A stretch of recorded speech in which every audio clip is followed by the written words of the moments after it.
श्री राधे। श्रीमद्भागवत महापुराण चतुर्थ स्कंद अथाष्टमो अध्याय ध्रुव का वनगमन। मैत्रेय उवाच। श्री मैत्री जी कहते हैं, शत्रुसूदन, विदुर जी, सनकाद, नारद, ऋतुज, हंस, अरुण और यात ब्रह्मा जी के नैष्ठिक ब्रह्मचारी पुत्रों ने गृहस्थ आश्रम में प्रवेश नहीं किया, अतः उनके कोई संतान नहीं हुई। अधर्म भी ब्रह्मा जी का ही पुत्र था। उसकी पत्नी का नाम था मृषा। उसके दंभ नामक पुत्र और माया नाम की कन्या हुई। उन दोनों को नृत्य ले गया, क्योंकि उसके कोई संतान नहीं थी। दंभ और माया से लोभ और निकृत्य सटता का जन्म हुआ। उनसे क्रोध और हिंसा तथा उनसे कलह और उसकी बहन दुरिक्त गाली उत्पन्न हुई। साधु श्रोमणे फिर दुरिक्त से कलि ने भय और मृत्यु को उत्पन्न किया तथा उन दोनों के संयोग से यातना और निरय नरक का जोड़ा उत्पन्न हुआ। निष्पाप विदुर जी, इस प्रकार मैंने संक्षेप से तुम्हें प्रलय का कारण रूप यह अधर्म का वंश सुनाया।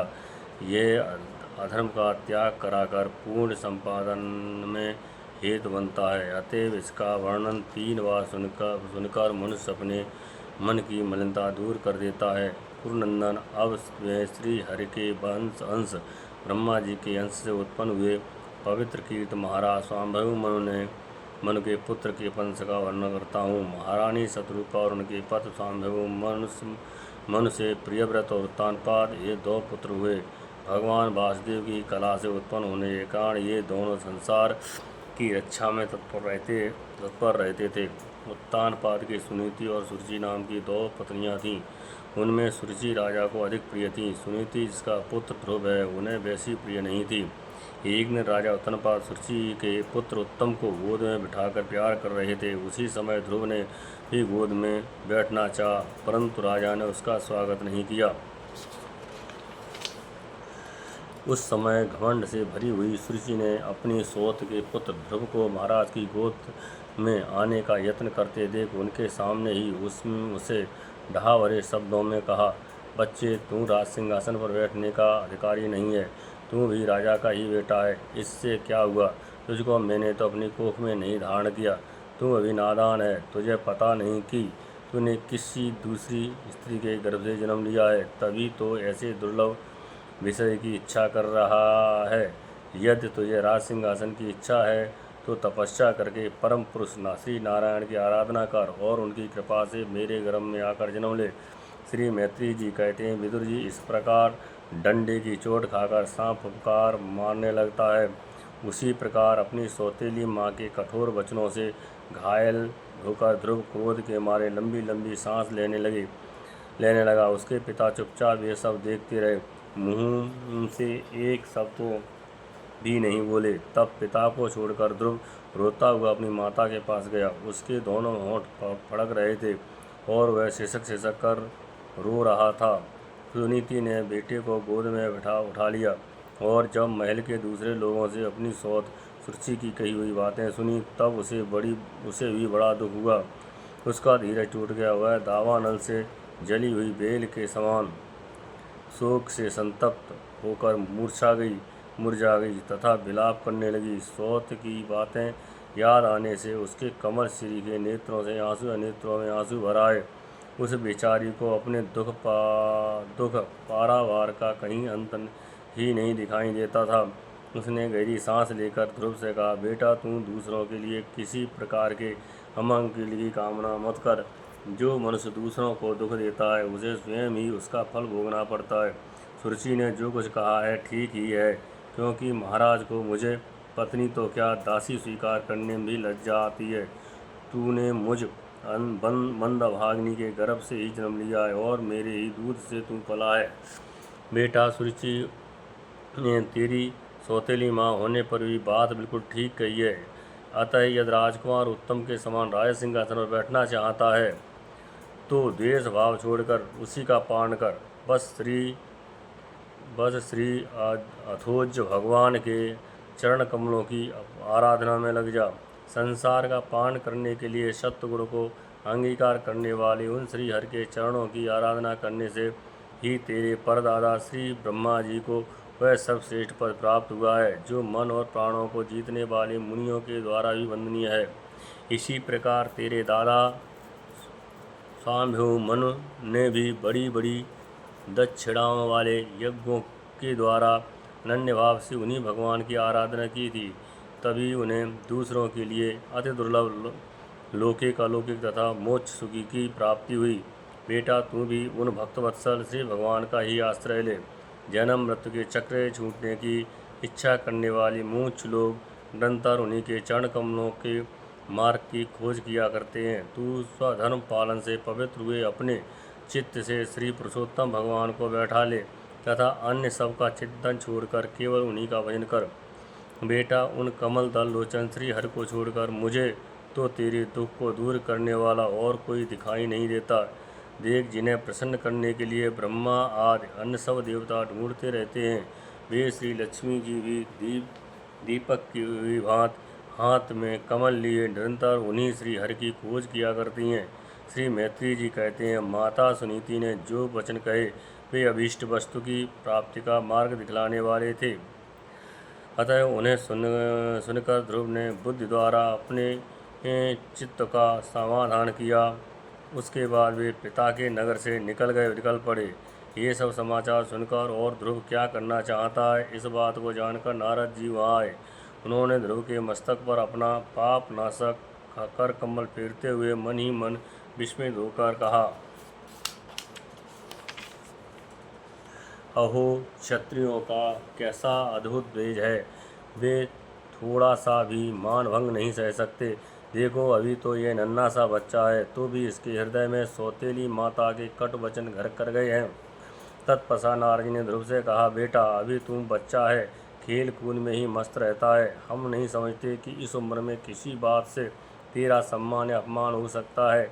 यह तुझे मान अपमान का विचार ही हो तो बेटा असल में मनुष्य के असंतोष का कारण मोह के सिवा और कुछ नहीं है। संसार में मनुष्य अपने कर्म अनुसार ही मान अपमान या सुख दुख आदि को प्राप्त होता है। तात भगवान की गति बड़ी विचित्र है, इसलिए उस पर विचार करके बुद्धिमान पुरुष को चाहिए कि देव बस उसे जैसी भी परिस्थिति का सामना करना पड़े उसी में संतुष्ट रहे। अब माता के उपदेश से तू योग साधना द्वारा जिन भगवान की कृपा प्राप्त करने चला है, मेरे विचार से साधारण पुरुषों के लिए उन्हें प्रसन्न करना बहुत ही कठिन है। योगी लोग अनेकों जन्मों तक अनासक्त रहकर समाधि योग के द्वारा बड़ी बड़ी कठोर साधनाएं करते रहते हैं, परंतु भगवान के मार्ग का पता नहीं पाते। इसलिए तुम ये व्यर्थ का हट छोड़ दे और घर लौट जा। बड़ा होने पर जब परमार्थ साधना का समय आवेगा तब उसके लिए प्रयत्न कर लेना। विधाता के विधान के अनुसार सुख दुख जो कुछ भी प्राप्त हो उसी में चित्त को संतुष्ट रखना चाहिए।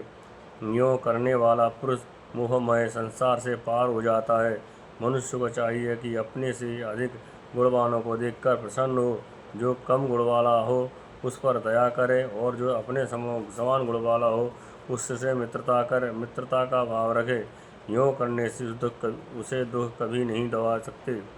ध्रुव ने कहा, भगवान, सुख दुख से जिनका चित्त चंचल हो जाता है उन लोगों के लिए आपने कृपा करके शांति का ये बहुत अच्छा उपाय बतलाया, परंतु मुझ जैसे अज्ञानियों की दृष्टि यहाँ तक नहीं पहुँच पाती। इसके सिवा मुझे घोर क्षत्रिय स्वभाव प्राप्त हुआ है, अतएव मुझसे विनय का प्राय अभाव है। सुरुचि ने अपने कटुवचन रूपी बाणों से मेरे हृदय को विदीर्ण कर डाला है, इसलिए उसमें आपका ये उपदेश नहीं ठहर पाता। ब्रह्मन, मैं उस पद पर अधिकार करना चाहता हूँ जो त्रिलोकी से सबसे श्रेष्ठ है तथा जिस पर मेरे बाप दादे और दूसरे कोई भी आरूढ़ नहीं हो सके हैं। आप मुझे उसी की प्राप्ति का कोई अच्छा सा मार्ग बतलाइए। आप भगवान ब्रह्मा जी के पुत्र हैं और संसार के कल्याण के लिए ही बीड़ा बजाते हुए सूर्य की भांति लोकी में विचरा करते हैं। श्री मैत्री जी कहते हैं, ध्रुव की बात सुनकर भगवान नारद जी बड़े प्रसन्न हुए और उस पर कृपा करके इस प्रकार सदुपदेश देने लगे। श्री नारद जी ने कहा, बेटा, तेरी माता सुनीति ने तुझे जो कुछ बताया है वही तेरे लिए परम कल्याण का मार्ग है। भगवान वासुदेव ही वह उपाय हैं, इसलिए तू चित्त लगाकर उन्हीं का भजन कर। जिस पुरुष को अपने लिए धर्म, अर्थ, काम और मोक्ष रूप पुरुषार्थ की अभिलाषा हो, उसके लिए उनकी प्राप्ति का उपाय एकमात्र श्री हरि के चरणों का सेवन है। बेटा, तेरा कल्याण होगा। अब तू श्री यमुना जी के तटवर्ती परम पवित्र मधुवन को जा जो वहाँ श्री हरि का नित्य निवास है। वहाँ श्री कालिंदी के निर्मल जल में तीनों समय स्नान करके नित्य कर्म से निवृत्त हो यथाविधि आसन बिछाकर स्थिर भाव से बैठना। फिर रेचक, पूरक और कुंभक 3 प्रकार के प्राणायाम प्राणायाम से धीरे धीरे प्राण, मन और इंद्रियों के दोषों को दूर कर धैर्य युक्त मन से परम गुरु श्री भगवान का इस प्रकार ध्यान करना। भगवान के नेत्र और मुख निरंतर प्रसन्न रहते हैं। उन्हें देखने से ऐसा मालूम होता है कि वे प्रसन्नता पूर्वक भक्तों को वर देने के लिए उद्यत हैं। उनकी नासिका, भौहें और कपोल बड़े ही सुहावने हैं। वे सभी देवताओं में परम सुंदर हैं। उनकी तरुण अवस्था है। सभी अंग बड़े सुडौल हैं। लाल लाल ओंठ और रत्नारे नेत्र हैं। वे प्रणत जनों को आश्रय देने वाले अपार सुखदायक शरणागत भक्त वत्सल और दया के समुद्र हैं। उनके वक्षस्थल पर श्रीवत्स का चिन्ह है। उनका शरीर सजल जलधर के समान श्याम वर्ण है। वे परम पुरुष श्याम सुंदर गले में वनमाला धारण किए हुए हैं और उनकी 4 भुजाओं में शंख, चक्र, गदा और पद्म सुशोभित है। उनके अंग प्रत्यंग कीट, कुंडल, केयूर और कंकड़ादि आभूषणों से भूषित हैं। गला कुस्तुम मणि की भी शोभा बढ़ा रहा है तथा शरीर में रेशमी पीताम्बर है। उनके कट प्रदेश में कांचन की करधनी और चरणों में स्वर्ण नूपुर पैजनी सुशोभित है। भगवान का स्वरूप बड़ा ही दर्शनीय, शांत तथा मन और नयनों को आनंदित करने वाला है। जो लोग प्रभु का मानस पूजन करते हैं उनके अंतःकरण में वे हृदय कमल की वर्णिका पर अपने नख मणि मंडित मनोहर पदार बिंदुओं को स्थापित करके विराजते हैं। इस प्रकार धारणा करते करते जब चित्त स्थिर और एकाग्र हो जाए तब उन वरदायक प्रभु का मन इस प्रकार ध्यान करें कि वे मेरी और अनुराग भरी दृष्टि से निहारते हुए मंद मुस्कुरा रहे हैं। भगवान की मंगलमयी मूर्ति का इस प्रकार निरंतर ध्यान करने से मन शीघ्र ही परमानंद में डूब कर तल्लीन हो जाता है और फिर वहाँ से लौटता नहीं। राजकुमार, इस ध्यान के साथ जिस परम गुह्य मंत्र का जप करना चाहिए वह भी बतलाता हूँ, सुन। इसका 7 रात जप करने से मनुष्य आकाश में विचरने वाले सिद्धों का दर्शन कर सकता है। जप करने से मनुष्य आकाश में विचरने वाले सिद्धों का दर्शन कर सकता है। वह मंत्र है भगवते वासुदेवाय। किस देश और किस काल में कौन वस्तु उपयोगी है, इसका विचार करके बुद्धिमान पुरुष को इस मंत्र के द्वारा तरह तरह की सामग्रियों से भगवान की द्रव्यमयी पूजा करनी चाहिए। प्रभु का पूजन विशुद्ध जल, पुष्पमाला, अंजंगली मूल और फलाद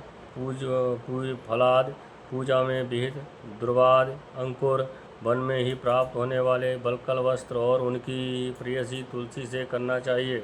यदि शिला आदि की मूर्ति मिल सके तो उसमें, नहीं तो पृथ्वी या जल आदि में ही भगवान की पूजा करे। सर्वदा संयत चित्त, मननशील, शांत और मौन रहे तथा जंगली फल मूलादि का परिमित आहार करे। इसके सिवा पूर्ण कीर्त श्री हरि अपनी अनिर्वचनीय माया के द्वारा अपनी ही इच्छा से अवतार लेकर जो मनोहर चरित करने वाले हैं उनका मन चिंतन करता रहे। प्रभु की पूजा के लिए जिन जिन उपाचारों का विधान किया गया है उन्हें मंत्र पूर्त श्री हरि को 12 अक्षर मंत्र के द्वारा ही अर्पण करें। इस प्रकार जब हृदय स्थित हरि का मन, वाणी और शरीर से भक्तिपूर्वक पूजन किया जाता है तब वे निश्चल भाव से भली भांत भजन करने वाले अपने भक्तों के भाव को बढ़ा देते और उन्हें उनकी इच्छा के अनुसार धर्म अर्थ काम अथवा मोक्ष रूप कल्याण प्रदान कर देते हैं। यदि उपासक को इंद्रिय संबंधी भोगों से वैराग्य हो गया हो तो वह मोक्ष प्राप्ति के लिए अत्यंत भक्तिपूर्वक अविच्छिन्न भाव से भगवान का पूजन करें। श्री नारद जी से इस प्रकार उपदेश पाकर राजकुमार ध्रुव ने परिक्रमा करके उन्हें प्रणाम किया। तदनंतर उन्होंने भगवान के चरण चिन्हों से अंकित परम पवित्र मधुवन की यात्रा की। ध्रुव के तपोवन की ओर चले जाने पर नारद जी महाराज उत्तानपाद के महल में गए पहुँचे। राजा ने उनकी यथायोग्य उपचारों से पूजा की। तब उन्होंने आराम से आसन पर बैठकर राजा से पूछा। श्री नारद जी ने कहा, राजन, तुम्हारा मुख सूखा हुआ है, तुम बड़ी देर से किस सोच विचार में पड़े हो।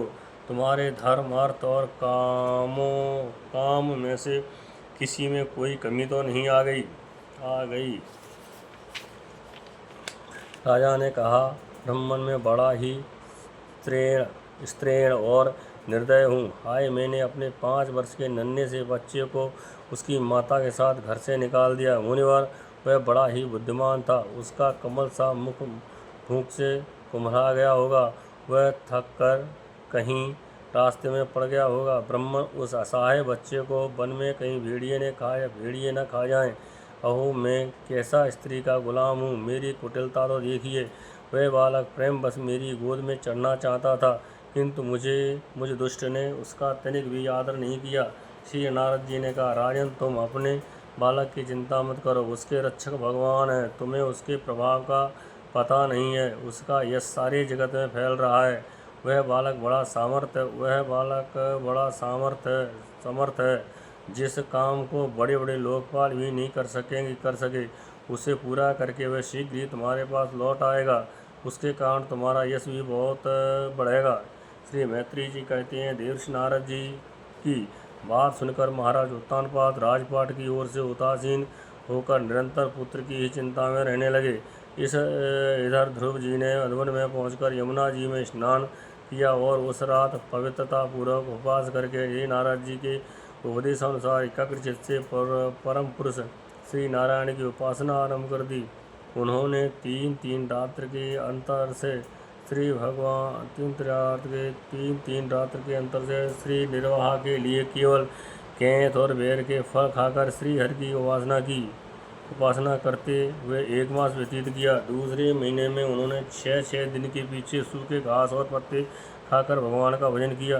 तीसरा महीना 9 दिन पर केवल जल पीकर समाधि योग के द्वारा श्री हरि की साधना करते हुए बिताया। चौथे महीने में उन्होंने श्वास को जीतकर 12 दिन के बाद केवल वायु पीकर ध्यान योग द्वारा भगवान की आराधना की। 5वां मास लगने पर राजकुमार ध्रुव श्वास को जीतकर ब्रह्म का चिंतन करते हुए एक पैर से खंबे के समान निश्चल भाव से खड़े हो गए। उस समय उन्होंने शब्दादि विषय और इंद्रियों के नियामक अपने मन को सब ओर से खींच लिया तथा इन हृदय स्थित हरि के स्वरूप का चिंतन करते हुए चित्त को किसी दूसरी जगह और न जाने दिया। जिस समय उन्होंने महादाद संपूर्ण तत्वों के आधार तथा प्रकृति और पुरुष के भी अधिश्वर पर ब्रह्म की धारणा की, उस समय उनके तेज को न सह सकने के कारण तीनों लोग कांप उठे। जब राजकुमार ध्रुव एक पैर से खड़े हुए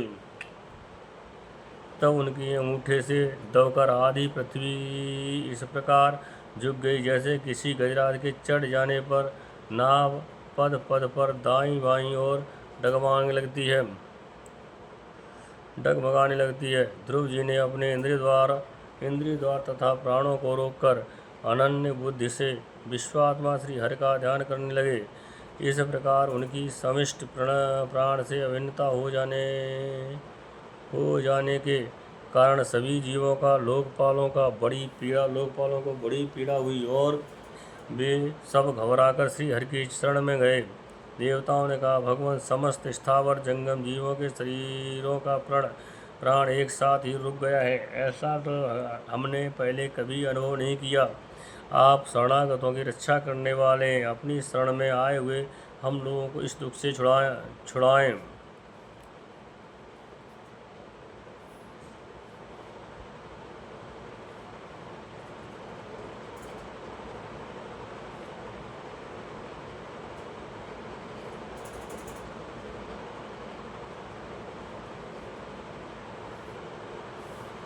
श्री भगवान ने कहा, देवताओं तुम डरो मत। उत्तानपाद के पुत्र ध्रुव ने अपने चित्त को मुझ विश्वात्मा में लीन कर दिया है। इस समय मेरे साथ उसकी अवैध धारणा सिद्ध हो गई है। इसी से उसके प्राण निरोध से तुम सबका प्राण भी रुक गया है। अब तुम अपने अपने लोक को जाओ। मैं उस बालक को इस दुष्कर तप से निवृत्त कर दूंगा। इस श्रीमद्भागवते महापुराणे परमहंसायां संहितायां चतुर्थ स्कंद ध्रुव चरित्र अष्टमो अध्याय अथ नवमो अध्याय ध्रुव का वर पाकर घर लौटना। श्री मैत्री जी कहते हैं, ध्रुव जी भगवान के इस प्रकार आश्वासन देने से देवताओं का भय जाता रहा और वे उन्हें प्रणाम करके स्वर्गलोक को चले गए। तदनंतर विराट स्वरूप भगवान गरुड़ पर चढ़कर अपने भक्तों को देखने के लिए मधुवन में आए। उस समय ध्रुव जी तीव्र योगाभ्यास से एकाग्र हुई बुद्धि के द्वारा भगवान की अंजलि के समान देदीप्यमान जिस मूर्ति का अपने हृदय कमल में ध्यान कर रहे थे, वह सहसा विलीन हो गई। इससे घबराकर उन्होंने ज्यों ही नेत्र खोले कि भगवान के उसी रूप को बाहर अपने सामने खड़ा देखा। प्रभु का दर्शन पाकर बालक ध्रुव को बड़ा कौतूहल हुआ। वे प्रेम में अधीर हो गए। उन्होंने पृथ्वी पर दंड के समान लेटकर उन्हें प्रणाम किया। फिर वे इस प्रकार प्रेम भरी दृष्टि से उनकी ओर देखने लगे, मानो नेत्रों से उन्हें पी जाएंगे। मुख से चूम लेंगे और भुजाओं में कस लेंगे।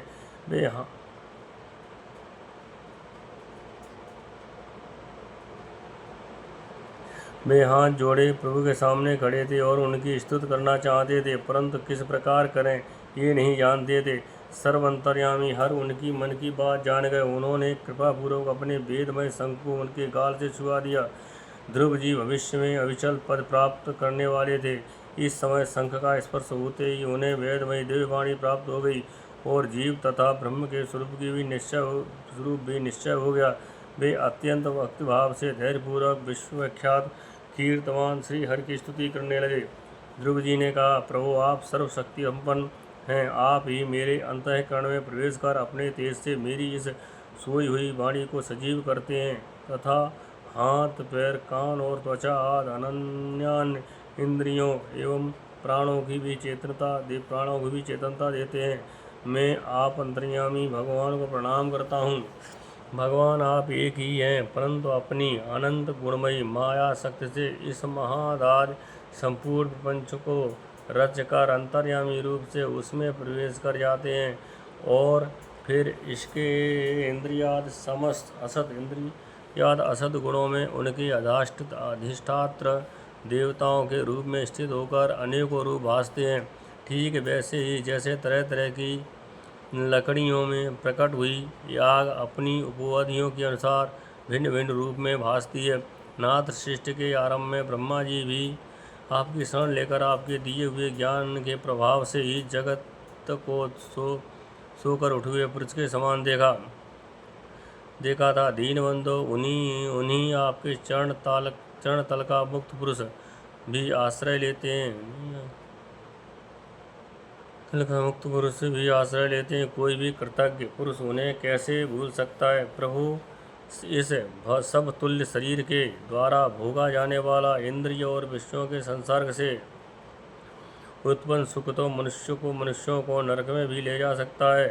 जो लोग इस विषय सुख के लिए लालायित रहते हैं और जो जन्म मरण के बंधन से छुड़ा देने वाले कल्पतर स्वरूप आपकी उपासना भगवत प्राप्ति के सिवा किसी अन्य उद्देश्य से करते हैं, उनकी बुद्धि अवश्य ही आपकी माया द्वारा ठगी गई है।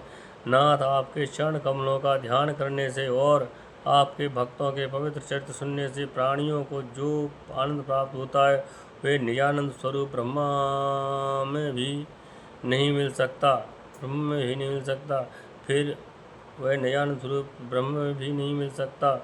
फिर जिन्हें काल की तलवार काटे डालती है, उन स्वर्गीय विमानों से गिरने वाले पुरुषों को तो वह सुख मिल ही कैसे सकता है। अनंत परमात्मन, मुझे तो आप उन विशुद्ध हृदय महात्मा भक्तों का संग दीजिए जिनका आप में अविच्छिन्न भक्तिभाव है। उनके संग में आपके गुणों और लीलाओं की कथा सुधा को पी पी कर उन्मत्त हो जाऊंगा और सहज ही इस अनेक प्रकार के दुखों से पूर्ण भयंकर संसार सागर के उस पार पहुंच जाऊंगा। कमलनाथ प्रभु, जिनका चित्त आपके चरण कमल की सुगंध में लुभाया हुआ है, उन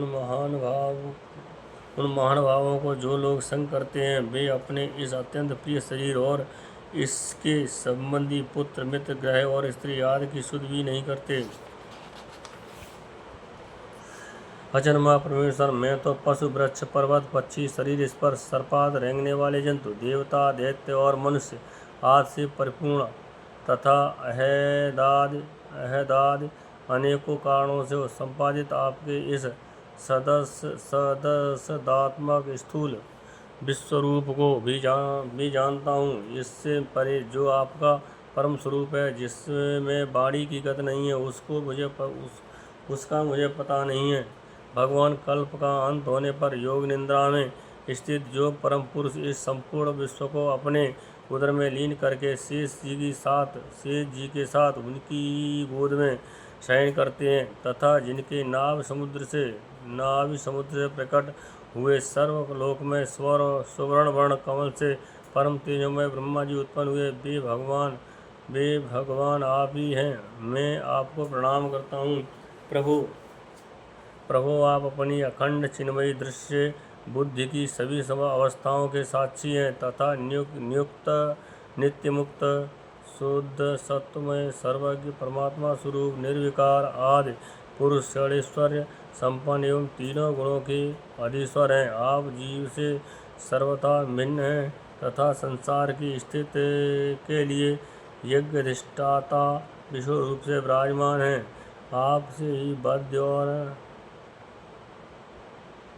आपसे ही विद्या आदि विरुद्ध गतियों वाली अनेकों शक्तियाँ धारावाहिक रूप से निरंतर प्रकट होती रहती हैं। आप जगत के कारण अखंड अनादि अनंत आनंदमय निर्विकार ब्रह्मस्वरूप हैं।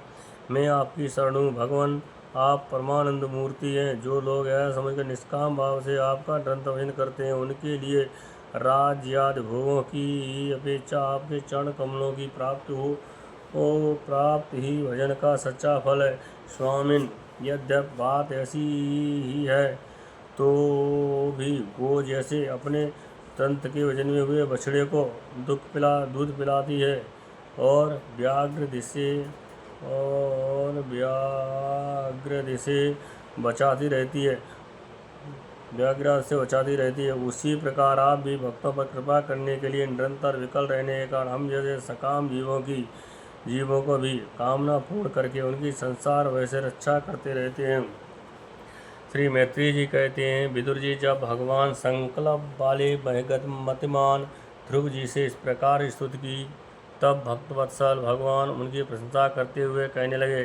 श्री भगवान बोले, उत्तम व्रत का पालन करने वाले राजकुमार, मैं तेरे हृदय का संकल्प जानता हूँ। यद्यपि उस पद का प्राप्त होना बहुत कठिन है, तो भी मैं तुझे वह देता हूँ। तेरा कल्याण हो। भद्र, जिस तेजोमय अविनाशी लोक को आज तक किसी ने प्राप्त नहीं किया, जिसके चारों ओर ग्रह नक्षत्र और तारागण ज्योतिष चक्र उसी प्रकार चक्कर काटता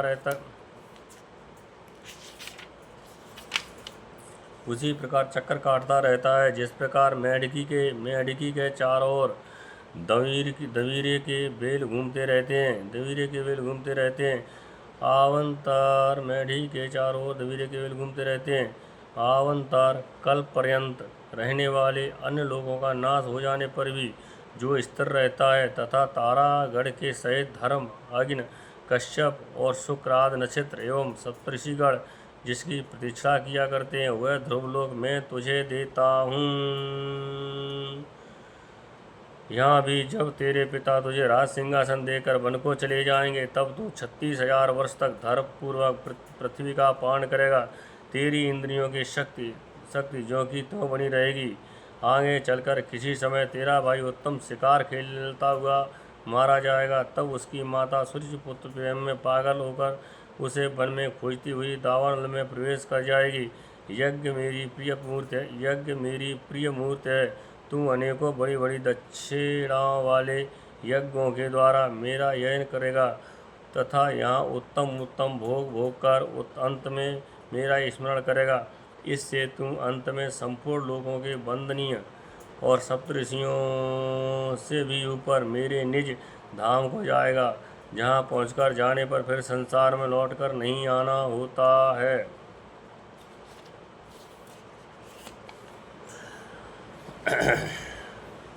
श्री मैत्री जी कहते हैं, बालक ध्रुव से इस प्रकार पूजित हो और उसे अपना पद प्रदान कर भगवान श्री गरुड़ध्वज उसके देखते देखते अपने लोक को चले गए। प्रभु की चरण सेवा से संकल्प वस्तु प्राप्त हो जाने के कारण यद्यपि ध्रुव जी का संकल्प तो निवृत्त हो गया, किंतु उनका चित्त विशेष प्रसन्न नहीं हुआ। फिर वे अपने नगर को लौट गए। विदुर जी ने पूछा, ब्रह्मन माया पद श्री हरि का परम पद तो अत्यंत दुर्लभ है और मिलता भी उनके चरण कमलों की उपासना से ही है। ध्रुव जी भी सारा सार का पूर्ण विवेक रखते थे। फिर एक ही जन्म में उस परम पद को पा लेने पर भी उन्होंने अपने को अकृतार्थ क्यों समझा? श्री मैत्री जी ने कहा, ध्रुव जी का हृदय अपनी सौतेली माता के बागवाणों से बिध गया था तथा वर मांगने के समय भी उन्हें उनका स्मरण बना हुआ था। इसी से उन्होंने मुक्तिदाता श्री हरि से मुक्ति नहीं मांगी। अब जब भगवत दर्शन से वह मनोमालिन्य दूर हो गया तो उन्हें अपनी इस भूल के लिए पश्चाताप हुआ। ध्रुव जी मुनियों कहने लगे, अहो सनकाद ऊर्ध्वरेता नैष्ठिक ब्रह्मचारी सिद्धि भी जिन्हें समाज द्वारा अनेकों जन्मों में प्राप्त कर पाते हैं, उन भगवान चरणों की छाया को मैंने 6 महीने में ही पा लिया, किंतु चित्त में दूसरी वासना रहने के कारण मैं फिर उनसे दूर हो गया। अहो मुझ मंद भाग्य की मूर्खता तो देखो, मैंने संसार पाश को काटने वाले प्रभु के पाद पद्मों में पहुंचकर भी उनसे नाशवान वस्तु की ही याचना की। देवताओं को स्वर्ग भोग के पश्चात फिर नीचे गिरना होता है, इसलिए वे मेरी भगवत प्राप्त रूप उच्च स्थिति को सहन नहीं कर सके, अतः उन्होंने मेरी बुद्धि को नष्ट कर दिया। तभी तो मुझ दुष्ट ने नारद जी की यथार्थ बात भी स्वीकार नहीं की। यदि संसार में आत्मा के सिवा दूसरा कोई भी नहीं है, तथा सोया हुआ मनुष्य जैसे स्वप्न में अपनी ही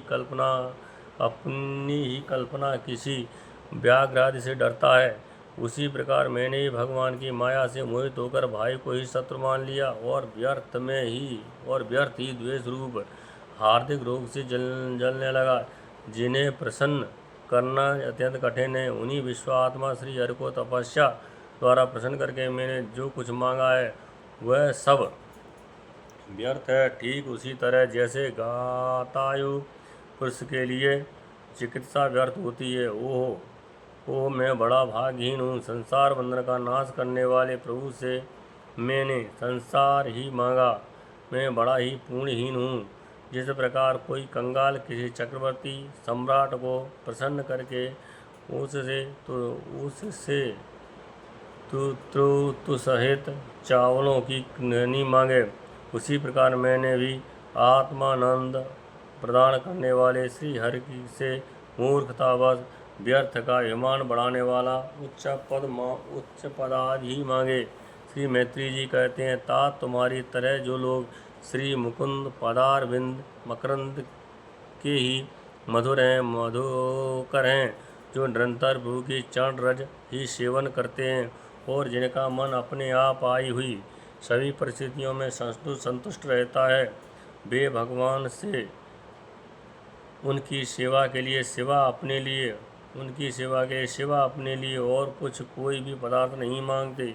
इधर जब राजा उत्तानपाद ने सुना कि उनका पुत्र ध्रुव घर लौट रहा है तो उन्हें इस बात पर वैसे ही विश्वास नहीं हुआ जैसे कोई किसी के यमलोक से लौटने की बात पर विश्वास करता है। उन्होंने ये सोचा कि मुझ अभागे अभागे का ऐसा भाग्य कहाँ, परंतु फिर उन्हें देवस्नाथ की बात याद आ गई। इससे उनका इस बात में विश्वास हुआ और वे आनंद के वेग से अधीर हो उठे। उन्होंने अत्यंत प्रसन्न होकर यह समाचार लगाने वाले को बहुमूल्य हार दिया। राजा उत्तानपाद ने पुत्र का मुख देखने के लिए उत्सुक होकर बहुत से ब्राह्मण कुल के बड़े बूढ़े मंत्री और बंधुजनों को साथ लिया तथा एक बढ़िया घोड़े वाला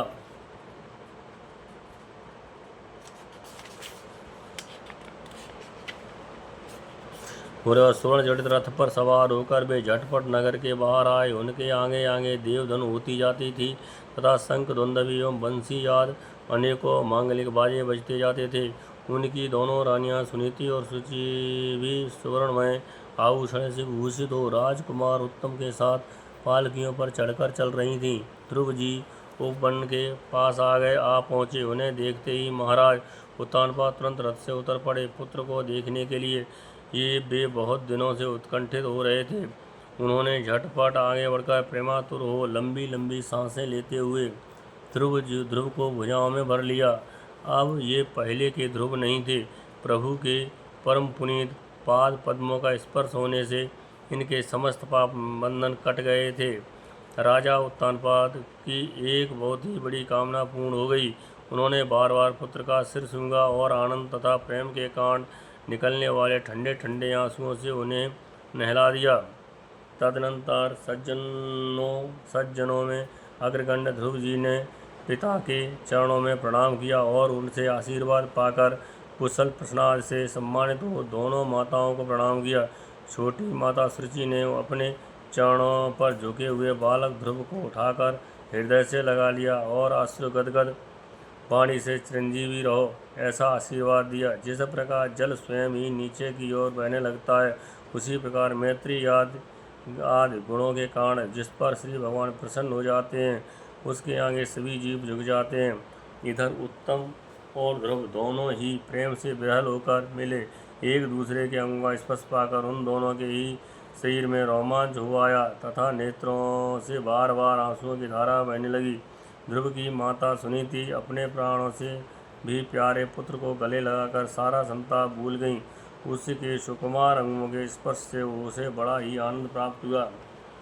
वीरवर विदुर जी, वीर माता सुनीति के स्तन उसके नेत्रों से झरते हुए मंगलमय आनंद अश्रुओं से भीग गए और उनसे बार बार दूध बहने लगा। उस समय प्रवासी लोग उनकी प्रशंसा करते हुए कहने लगे, महारानी जी, आपका लाल बहुत दिनों से खोया हुआ था, सौभाग्यवश अब लौट आया है। ये हम सबका दुख दूर करने वाला है, बहुत दिनों तक भूमंडल की रक्षा करेगा। अब आपने अवश्य ही शरणागत भय भंजन श्री हरि की उपासना की है।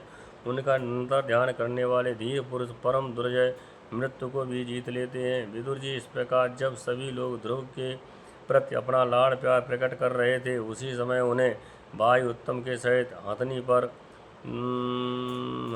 पर चढ़ाकर महाराज उत्तानपाद ने बड़े हर्ष के साथ राजधानी में प्रवेश किया। उस समय सभी लोग उनके भाग्य की बड़ाई कर रहे थे। नगर में जहाँ तहाँ मगर के आकार के सुंदर दरवाजे बनाए गए थे तथा फल फूलों के गुच्छों के सहित केले के खंभे और सुपारी के पौधे सजाए गए थे। द्वार द्वार पर दीपक के सहित जल के कलश रखे हुए थे जो आम के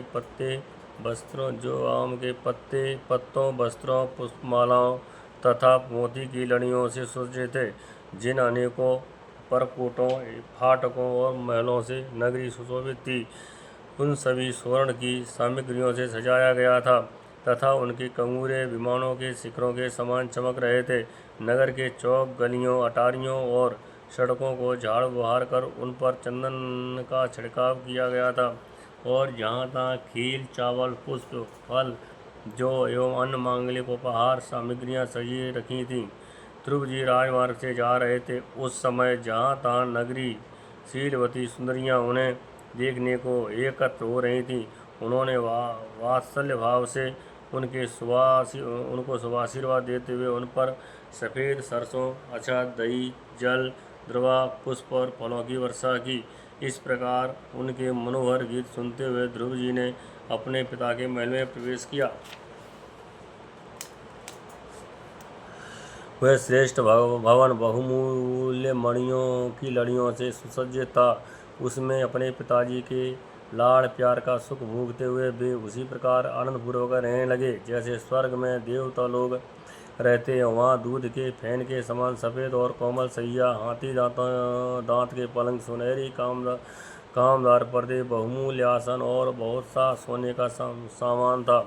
उसकी स्फटिक और महामरकतमणि पन्ने की दीवारों पर रत्नों की बनी हुई स्त्री मूर्तियों पर रखे हुए मणिमय दीपक जगमगा रहे थे। उस महल के चारों ओर अनेक जात के दिव्य वृक्षों से सुशोभित उद्यान थे जिसमें नर और मादा पक्षियों का कलरव तथा मतवाले भौरों का गुंजार होता रहता था।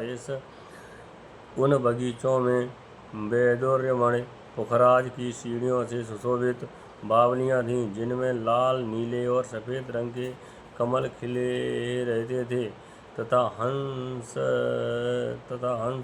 कारंडव, चकवा एवं सारस आदि पक्षी क्रीड़ा करते रहते थे। राजऋषि उत्तानपाद ने अपने पुत्र के अति अद्भुत प्रभाव की बात देवऋषि नारद से पहले ही सुन रखी थी। अब उसे प्रत्यक्ष वैसा ही देखकर उन्हें बड़ा आश्चर्य हुआ। फिर यह देखकर कि अब ध्रुव तरुण अवस्था को प्राप्त हो गया है, अमात्य वर्ग उन्हें दादर की दृष्टि देखते हैं तथा प्रजा का भी उन पर अनुराग है। उन्होंने उन्हें निखिल भूमंडल के राज्य पर अभिषिक्त कर दिया और आप वृद्धावस्था आई जानकर आत्मस्वरूप का चिंतन करते हुए संसार से विरक्त होकर वन को चल दिए। इति श्रीमद्भागवते महापुराणे परमहंसायां संहितायां चतुर्थे स्कंदे ध्रुवराज्याभिषेकवर्णनं नाम नवमोऽध्यायः। अथ दशमोऽध्यायः। उत्तम का मारा जाना, ध्रुव का यक्षों के साथ युद्ध। श्री मैत्री जी कहते हैं, विदुर जी, ध्रुव ने प्रजापति शिशुमार की पुत्री भृमि के साथ विवाह किया। उससे उनके कल्प और वत्सर नाम के 2 पुत्र हुए। महाबली ध्रुव की दूसरी स्त्री वायुपुत्री इला थी। उससे उनके उत्कल नाम के 1 पुत्र और 1 कन्या रतन का जन्म हुआ। उत्तम का अभी विवाह नहीं हुआ था कि एक दिन शिकार खेलते समय उसे हिमालय पर्वत पर एक बलवान यक्ष ने मार डाला। उसके साथ उसकी माता भी परलोक सिधार गईं। ध्रुव ने जब भाई के मारे जाने का समाचार सुना तो वे क्रोध, शोक और उद्वेग से भरकर एक विजयप्रद रथ पर सवार हो यक्षों के देश में जा पहुँचे। उन्होंने उत्तर दिशा में जाकर हिमालय की घाटी में यक्षों से भरी हुई अलकापुरी देखी। उसमें अनेकों भूत, प्रेत, पिशाचाद, रुद्रानुचर रहते थे। विदुर जी वहाँ पहुँचकर महाबाहु ध्रुव ने अपना शंख बजाया तथा संपूर्ण आकाश और दिशाओं को गुंजा दिया। उस शंख ध्वनि से यक्ष पत्नियाँ बहुत ही डर गईं। उनकी आँखें भय से कातर हो उठीं। वीरवर विदुर जी, बलवान यक्षी वीरों को वह शंखनाद सहन न हुआ, इसलिए वे तरह तरह के अस्त्र शस्त्र लेकर नगर के बाहर निकल आए और ध्रुव पर टूट पड़े। महारथी ध्रुव प्रचंड धनुर्धर थे। उन्होंने एक ही साथ उनमें से प्रत्येक को 3-3 बाण मारे। उन सभी ने जब अपने अपने मस्तकों में 3-3 बाण लगे देखे तब उन्हें ये विश्वास हो गया कि हमारी हार अवश्य होगी। वे ध्रुव जी के इस अद्भुत पराक्रम की प्रशंसा करने लगे। फिर जैसे सर्प किसी के पैरों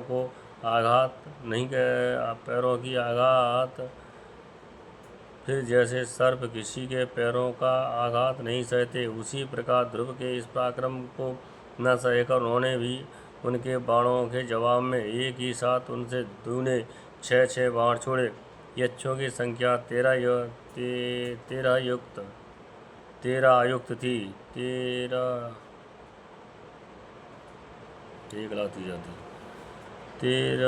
आयुक्त थी। उन्होंने ध्रुव जी का बदला लेने के लिए अत्यंत कुपित होकर रथ और सारथी के सहित उन पर परिघ, खड़ग, प्रास, त्रिशूल, फरसा, शक्ति, ऋषिद, भुषुंडी तथा चित्र विचित्र पंखदार बाणों की वर्षा की।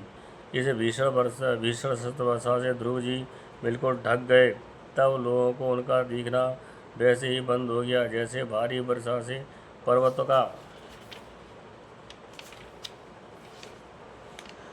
का। उस समय जो सिद्धगण आकाश में स्थित होकर ये दृश्य देख रहे थे, वे सभी हाय हाय करके कहने लगे, आज यक्ष सेना रूप समुद्र में डूब कर ये मानव सूर्यास्त हो गया। यक्ष लोग अपनी विजय की घोषणा करते हुए युद्ध क्षेत्र सिंह की तरह गरजने लगे।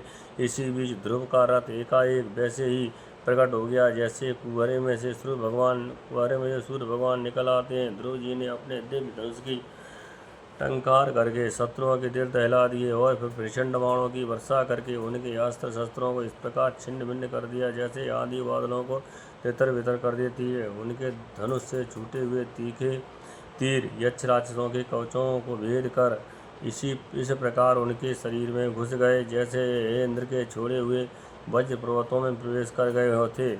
विदुर जी महाराज ध्रुव के बाणों से कटे हुए यक्षों के सुंदर कुंडल मंडित मस्तकों से, सुनहरी ताल वृक्ष के समान जांघों से, वलय विभूषित बाहुओं से, हार, भुजबंद, मुकुट, बहुमूल्य मणियों से पटी हुई वह वीरों के मन को लुभाने वाली समरभूमि बड़ी शोभा पा रही थी।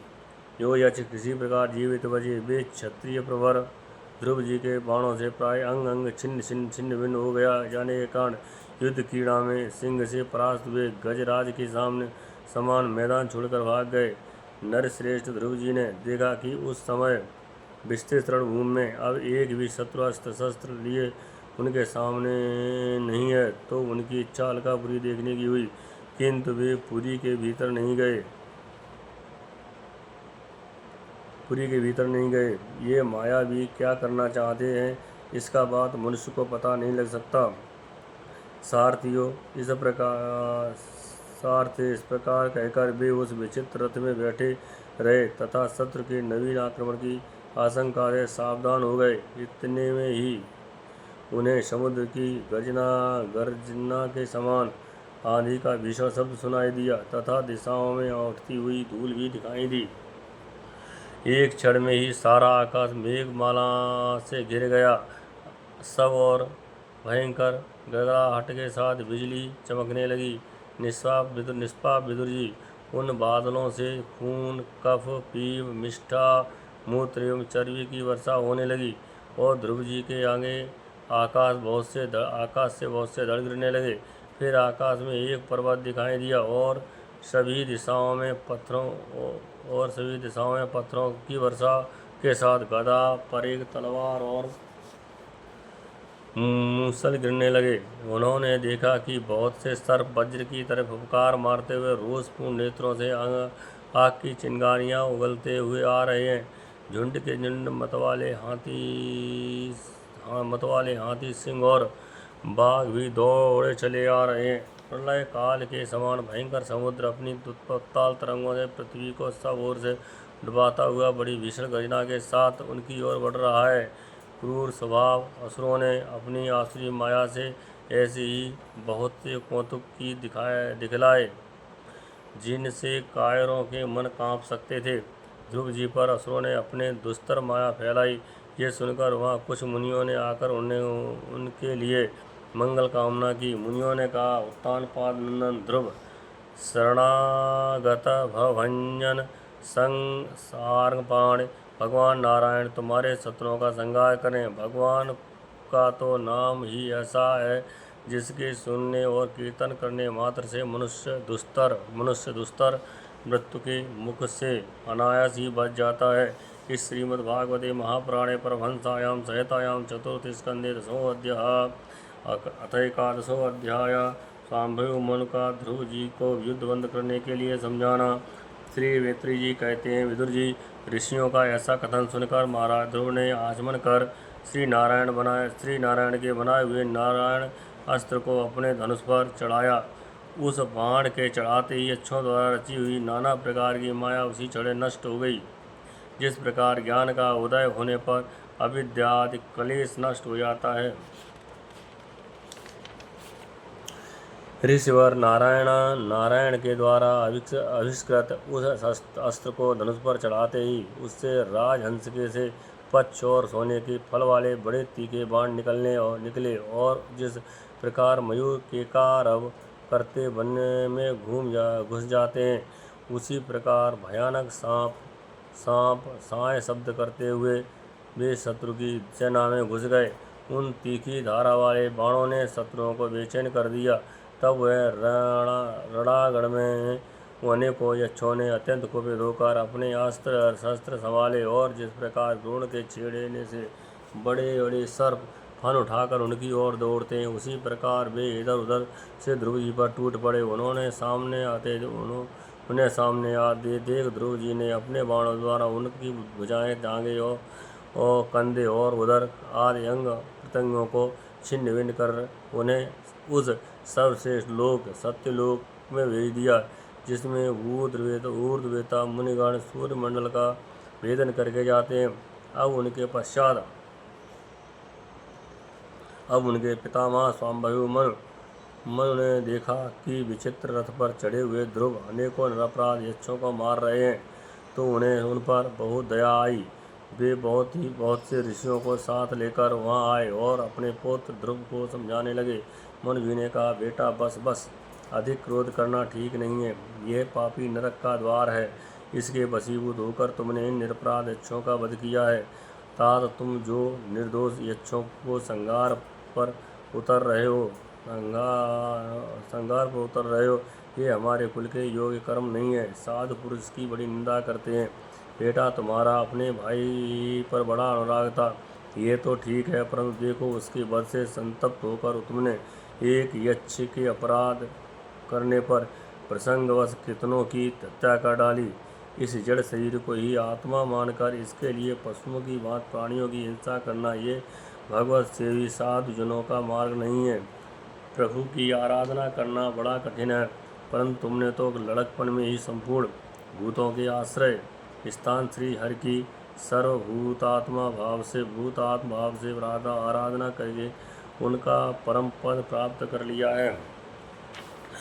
तुम्हें तो प्रभु भी अपना प्रिय भक्त समझते हैं तथा भक्तजन भी तुम्हारा आदर करते हैं। तुम साधु जनों के पथ प्रदर्शक हो, फिर भी तुमने ऐसा निंदनीय कर्म कैसे किया। सर्वात्मा श्री हरि, तू अपने बड़े पुरुषों के प्रति सहनशीलता, छोटे के प्रति दया, बराबर वालों के साथ मित्रता और समस्त जीवों के साथ समता का बर्ताव करने से ही प्रसन्न होते हैं। और प्रभु के प्रसन्न हो जाने पर पुरुष प्राकृत गुण एवं उनके काय रूप लिंग शरीर से छुटकर परमानंद स्वरूप ब्रह्मपद प्राप्त कर लेता है। बेटा ध्रुव, देहादि के रूप में परिणत हुए पंचभूतों से स्त्री पुरुष का आविर्भाव होता है और फिर उनके पारस्परिक समागम से दूसरे स्त्री पुरुष उत्पन्न होते हैं। ध्रुव, इस प्रकार भगवान की माया से सत्वादि गुणों में न्यूनाधिक भाव होने से ही जैसे भूतों द्वारा शरीर की रचना होती है, वैसे ही उनकी स्थिति और प्रलय भी होते हैं। पुरुषश्रेष्ठ निर्गुण परमात्मा तो इनमें केवल निमित्त मात्र है। उसके आश्रय से यह कारणात्मक जगत उसी प्रकार ब्रह्मता रहता है, जैसे चुंबक के आश्रय से लोहा काल शक्ति के द्वारा क्रमशः सत्वादि गुणों में क्षोभ होने से लीलामय भगवान की शक्ति भी सृष्टि आदि के रूप में विभक्त हो जाती है। अतः भगवान अकारता होकर भी जगत की रक्षा करते हैं और संहार करने वाले न होकर भी इसका संहार करते हैं। सचमुच उन अनंत प्रभु की लीला सर्वथा अचिंतनीय है। ध्रुव, वे काल स्वरूप अव्यय परमात्मा ही स्वयं अंतर रहित होकर भी जगत का अंत करने वाले हैं तथा अनादि होकर भी सबके आदि करता है। वे ही एक जीव से दूसरे जीव को उत्पन्न कर संसार की सृष्टि करते हैं तथा मृत्यु के द्वारा मारने वाले को भी मारवा कर उसका संहार करते हैं। वे काल भगवान संपूर्ण सृष्टि में समान रूप से अनुप्रविष्ट हैं। उनका न कोई मित्र पक्ष है और न शत्रु पक्ष। जैसे वायु के चलने पर धूल उसके साथ साथ उड़ती है, उसी प्रकार समस्त जीव अपने अपने कर्मों के अधीन होकर काल की गति का अनुसरण करते हैं। अपने अपने कर्मानुसार सुख दुखाद फल भोगते हैं। सर्वधर्म श्री हरि कर्म बंधन में बंधे हुए जीव की आयु की वृद्धि और क्षय का विधान करते हैं, परंतु वे स्वयं इन दोनों से रहित और अपने स्वरूप में स्थित हैं। राजन, इन परमात्मा को ही मीमांसक लोग कर्म, चरवाक, स्वभाव, वैशेषिक मतावलंबी काल ज्योतिषी, देव और काम शास्त्री काम करते हैं। वे किसी भी दुनिया या प्रमाण के विषय नहीं हैं। महादार अनेक शक्तियाँ भी उन्हीं से प्रकट होती हुई हैं। वे क्या करना चाहते इस बात को भी संसार में कोई नहीं जानता। फिर अपने मूल कारण इन प्रभु को दो जान ही कौन सकता है। बेटा, ये कुबेर के अनुचर तुम्हारे भाई को मारने वाले नहीं हैं, क्योंकि मनुष्य के जन्म मरण का वास्तविक कारण तो ईश्वर है। एकमात्र वही संसार को रचता, पालता और नष्ट करता है, किंतु अहंकार शून्य होने के कारण इसके गुण और कर्मों से वह सदा निर्लिप्त रहता है। वे संपूर्ण प्राणियों के अंतरात्मा, नियंता और रक्षा करने वाले प्रभु ही अपनी माया शक्ति से युक्त होकर समस्त जीवों का सृजन, पालन और संहार करते हैं। जिस प्रकार नाक में नकेल पड़े हुए बैल अपने मालिक का बोझा ढोता रहता है, उसी प्रकार जगत की रचना करने वाले ब्रह्मादि नाम रूप डोरी में बंधे हुए उन्हीं की आज्ञा का पालन करते हैं। वे अभक्तों के लिए मृत रूप और भक्तों के लिए अमृतमय अभक्तों के लिए मृत रूप और भक्तों के लिए अमृत रूप हैं तथा संसार के एकमात्र आश्रय हैं। ता तुम सब उन्हीं प्रकार परमात्मा की शरण लो। तुम सब प्रकार उन्हीं परमात्मा की शरण लो। तुम 5 वर्ष की अवस्था में अपनी सौतेली माता के भगवानों से मर्माहत होकर माँ की गोद छोड़कर भगवान वन को चले गए थे। वहाँ तपस्या द्वारा जिन ऋषिकेश भगवान की आराधना करके तुमने त्रिलोकी से ऊपर ध्रुवपद प्राप्त किया है, और जो तुम्हारे वैरभावहीन सरल हृदय में वात्सल्यवश विशेष रूप से विराजमान हुए थे, उन निर्गुण, अद्वितीय, अविनाशी और नियुक्त परमात्मा को अध्यात्म दृष्टि से अपने अंतःकरण में ढूंढो। उनमें ये भेदभाव में प्रपंच न होने पर भी प्रतीत हो रहा है।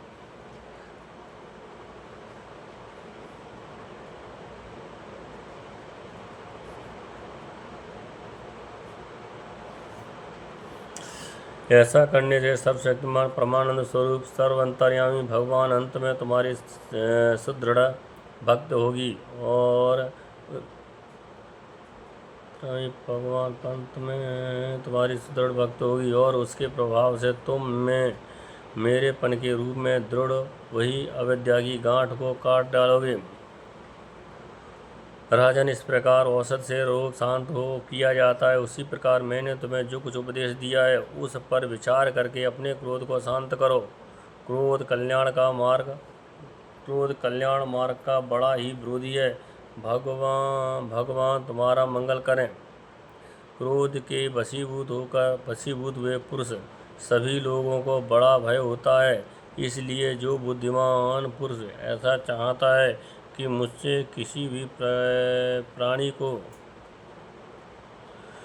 भय न हो और मुझे भी किसी से भय न हो।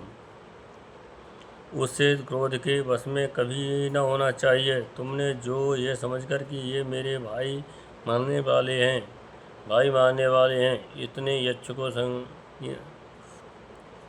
तुमने जो यह समझकर कि मेरे भाई के मानने वाले हैं, इतने यक्षों का संहार किया, इससे तुम्हारे द्वारा भगवान शंकर के सखा कुबेर जी का बड़ा अपराध हुआ है। इसलिए बेटा, जब तक कि महापुरुषों का तेज हमारे कुल को आक्रांत नहीं कर लेता, इसके पहले ही विनम्र भाषण और विनय के द्वारा शीघ्र ही उन्हें प्रसन्न कर लो। इस प्रकार स्वयं मन ने अपने पुत्र ध्रुव को शिक्षा दी। तब ध्रुव जी ने उन्हें प्रणाम किया। उसके पश्चात महर्षियों के सहित अपने लोक को चले गए।